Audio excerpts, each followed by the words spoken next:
Hey, good girls and fellas, praying that you're having a great day, praying that all is indeed well. I would like to welcome each and every one of you to the For the Good Girls blog. Thank you so much for being here. I would like to welcome all of our new members who have joined the blog, who have subscribed to the blog, or you're just here to view the blog. Welcome. I really appreciate you being here. And for those who've been rocking with me since the beginning, you watch my blogs, you've been asking me, when are you coming back? Y'all, I appreciate your love and your support. Thank you so much for being here. Now, for those of you who don't know, I have a Instagram page for the Good Girls. It's called the name is at FTGGIRLS. That is my official For the Good Girls page. You could also follow me on my YouTube page, and that's my name, Tamika Singleton.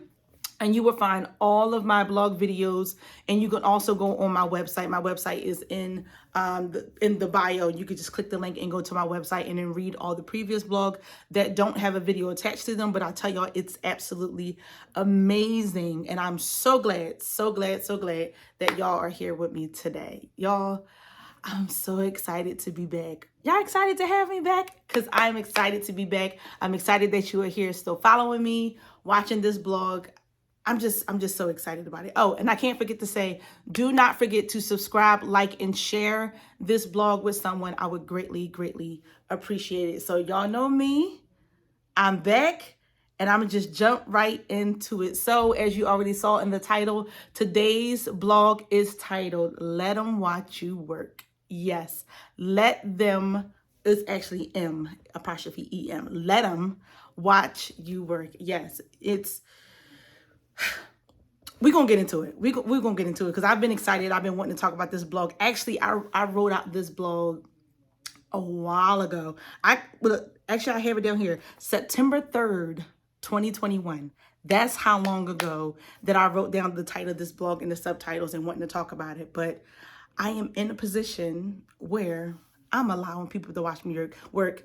Back then when I wrote the title, it just manifested with me. And then I was like, I want to talk about it. But I didn't feel like I was in a position yet to really have this conversation necessarily because there were some things that I need to work on with myself. But now, baby, we're going to talk about letting them watch you work. So we're going to get into it. So our first one is staying focused. Stay focused. Don't allow others or your own personal distractions to throw you off course. Again, that's don't allow others or your own personal distractions to throw you off course. Don't let anything or anybody throw you off or allow you to focus on something else that is not, oh, thank you, Holy Ghost.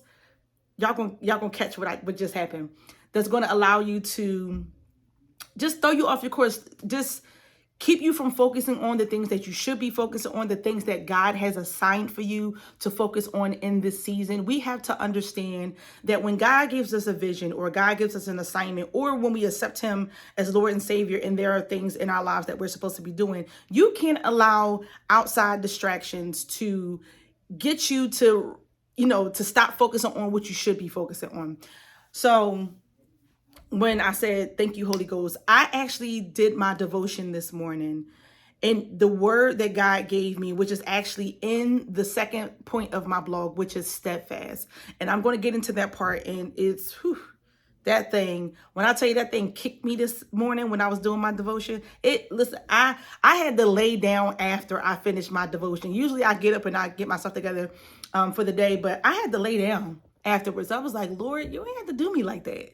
But it was necessary. So when staying focused and like not allowing your distractions, that's outside people that are things that you may see on social media, things in the media, like on the news, or something that you may see in a movie, or just anything that God has given you. If you have a specific task that God allowed you to do, God instructed you to do, you have to stay focused on it. I don't care what anybody else is doing. There have been times in my life where people have been doing things that I wanted to do that I was, like, oh, I wish I could do that. And I'm veering off in this lane. God, like, no, you don't even have the equipment. You don't have the know-how. You don't have the energy or the knowledge to even go in that lane. So why would you switch lanes when you haven't even mastered or accomplish the things in your own lane. So we can't get so distracted or bogged down or focused on what other people are doing over here. God is saying, listen, stay focused on the task at hand. And I say this in almost every blog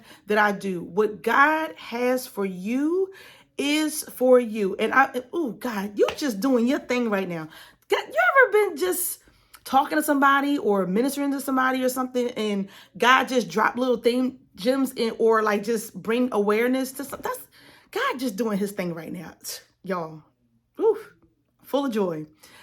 But you have to stay focused, and because God is saying, listen, if you stay focused on what I'm supposed or I'm telling you to do, just keeping your mind focused on the task at hand, I will show you the blessings. I will drop gems, or I will show you the way. It's kind of like God leaves us breadcrumbs, and he just like leaves little signs, little ideas and tidbits, and saying like, okay, you're working on that, or you have accomplished that. Okay, just look over there and you'll see the next. It's like Blue's Clues. For those who had kids or ever watched Blue's Clues, it's like this little blue dog, and Steve, he would, little clues. So it's kind of like Blue's Clues are leaving breadcrumbs of God just showing you what the next steps are in your life. If you would just stay focused, if we would just stay focused on the things that God has given us, I promise you, God can never steer us wrong. His word says that he would never leave us nor forsake us. So we have to trust his hand. We have to trust his mindset. We have to trust the plan that he has for us, regardless of what it may look like or what it may not look like. We have an idea in our minds of what we want our journey to be, but God's like, listen, trust me, I got this. I created you, so I know what I'm doing. And some of it, you just may be like, God, I don't understand that. Or some of it may be, God, like, why am I doing this? Or I'm not receiving the results that I thought I was going to receive. God, like, listen, it's not about what you think that it should look like. It's about giving me glory, having faith in me, trusting me, and following the process. So you have to stay focused. Don't let what somebody else is doing over there or your own personal distractions.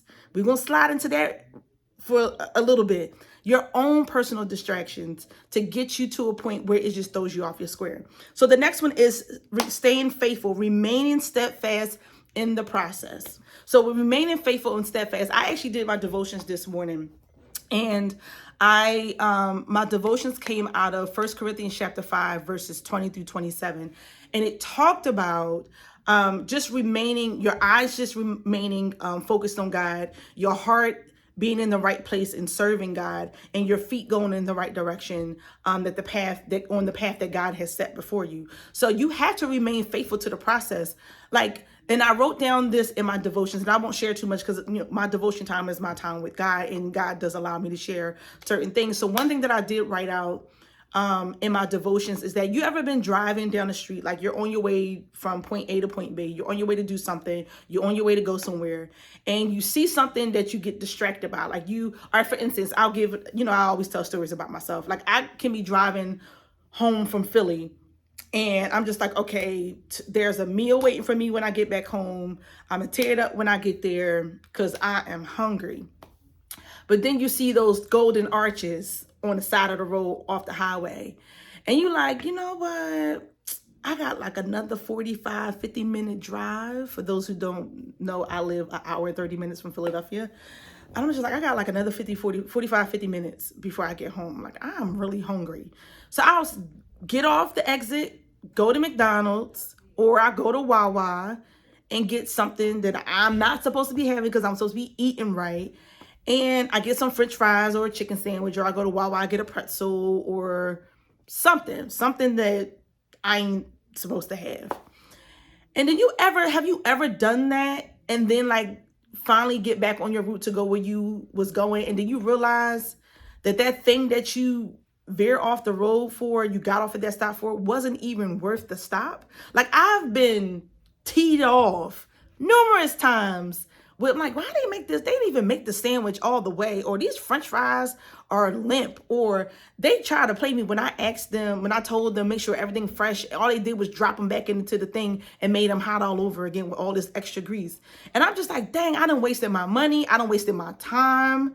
I'm just wasting like time and money and resources and all of that when I could have just stayed on the road.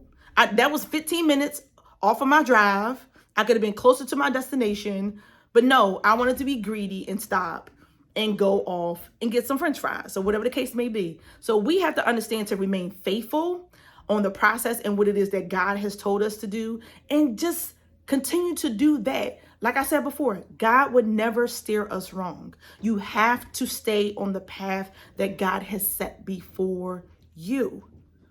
That's the path he set before you.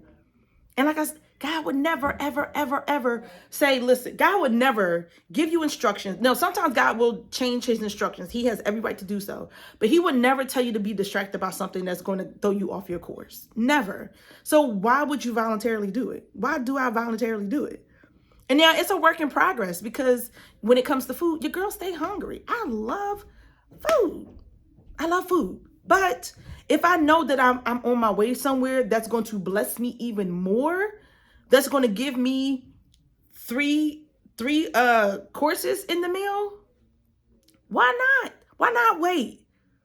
Why do I have to, and this is me talking about life now, why do I have to stop or be distracted or settle for less than what I'm worth for an unnecessary, unworthy, instant gratification that's not going to satisfy me? If I could just stay focused, stay on the road, stay on the path that God has set before me, and just keep it moving. We do it so often. I know I do. And God is like, listen, you're prolonging the process. You're prolonging the process. It's just like the story of Jonah. When Jonah God told Jonah to go to Nineveh to preach to them so that they can turn from their wicked ways. And Jonah took the long way. He then got swallowed by a whale, was in there for 3 days. The whale had to spit him out. He took it because he was afraid. And that's a lot of it comes from that fear. Fear, like, all right, God, let me help you out a little. God, like, I don't need your help. I got this. Just follow my specific instructions, and I guarantee you that you are going to get that crown. You're going to get that prize at the end of it all. And then once you get that, get back on, because I got somewhere else for you to go.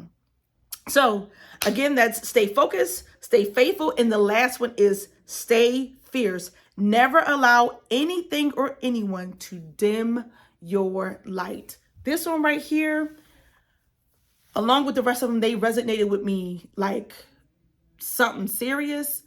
I played the background. I have played the background pretty much my entire life. Now, those who I go to church with, y'all probably like, girl, you stay in the forefront. Not because I necessarily want to, but because, one, I know that there's a need in certain areas that, I have to step out in front.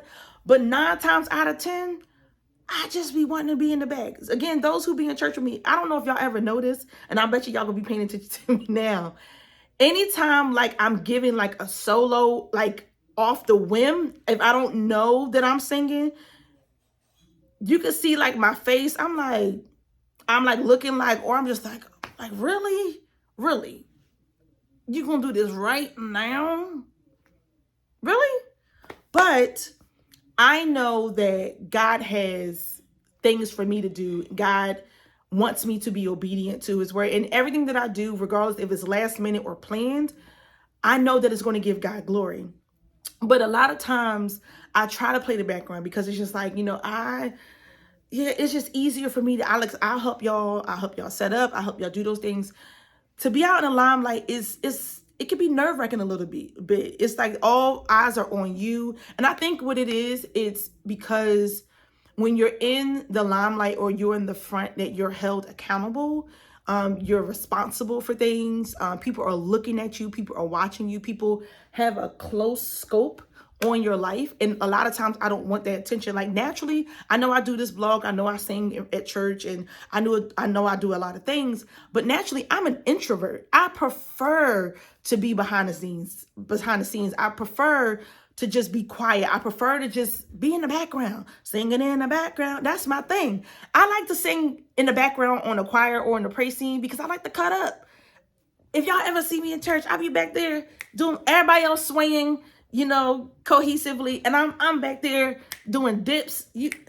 I like to be in the background because it's just, I could do a little bit more when I'm in the background, but when I'm in the front, it's just like I gotta be, I feel like I gotta be a certain way. However, I'm learning in my life that I just gotta show up as myself, show up as me unapologetically and authentically. This is who I am. This is who God created me to be for my future husband. I'm gonna let you know right now, I have a loud, masculine laugh. You may or may not like it, but it's my laugh. Like, in that one wasn't it. Like, I got a laugh that you be like, girl, you might want to tone that one down.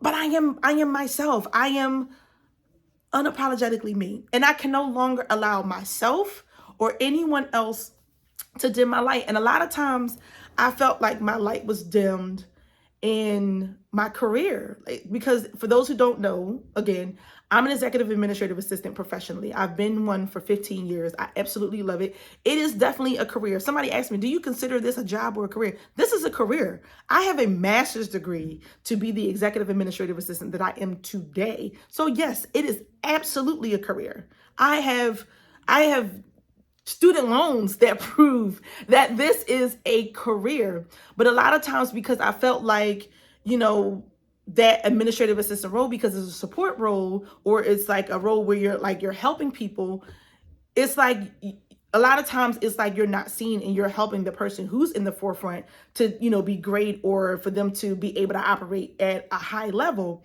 But then I learned, being at the job that I'm at now, because I have an amazing manager, and I'm going to miss her because she's retiring, but the person that's replacing her is absolutely phenomenal as well, which is a blessing. And I can honestly say, I'm just pause for a second. I can honestly say the last three jobs, the one I'm currently in, the last two that I have, and the one when I was a preschool teacher, I've had amazing managers.